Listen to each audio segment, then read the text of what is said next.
नमस्कार, अभिनंदन, स्वागत। आप सुन रहे हैं जिंदगी लाइव।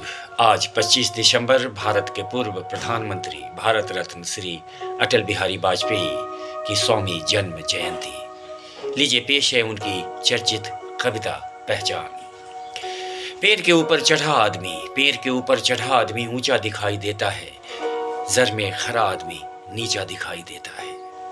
आदमी न ऊंचा होता है न नीचा होता है, आदमी न ऊंचा होता है न नीचा होता है, न बड़ा होता है न छोटा होता है, आदमी सिर्फ आदमी होता है। पता नहीं इस सीधे सपाट शब्द को दुनिया क्यों नहीं जानती, पता नहीं इस सीधे सपाट शब्द को दुनिया क्यों नहीं जानती, और अगर जानती है तो क्यों नहीं पहचानती। इससे फर्क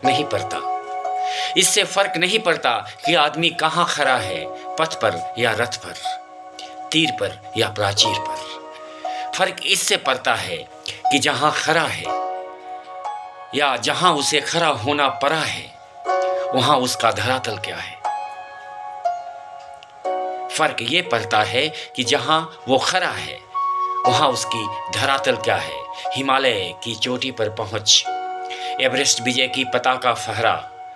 कोई विजेता यदि ईर्ष्या से दग्ध अपने साथी के साथ विश्वासघात करे तो क्या उसका अपराध खत्म हो जाएगा, या इसलिए क्षम हो जाएगा कि वह एवरेस्ट की ऊंचाई पर है? नहीं, अपराध ही रहेगा। हिमालय की सारी धवलता उस कालिमा को नहीं ढक सकती। कपड़ों की दूधिया सफेदी जैसे मन की मलिनता को नहीं छिपा सकती। किसी संत कवि ने कहा है कि मनुष्य के ऊपर कोई नहीं होता। किसी संत कवि ने कहा है कि मनुष्य के ऊपर कोई नहीं होता।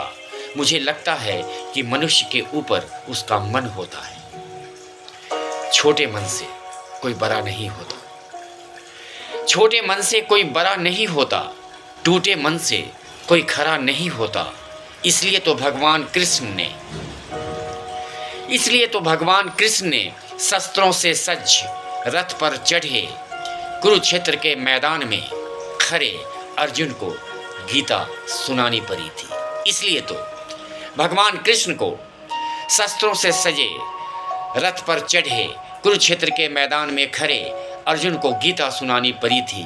मन हार कर मैदान नहीं जीते जाते, न मैदान जीतने से मन जीते जाते हैं। जिंदगी लाइव में सुन रहे थे भारत के पूर्व प्रधानमंत्री भारत रत्न श्री अटल बिहारी वाजपेयी की चर्चित कविता पहचान।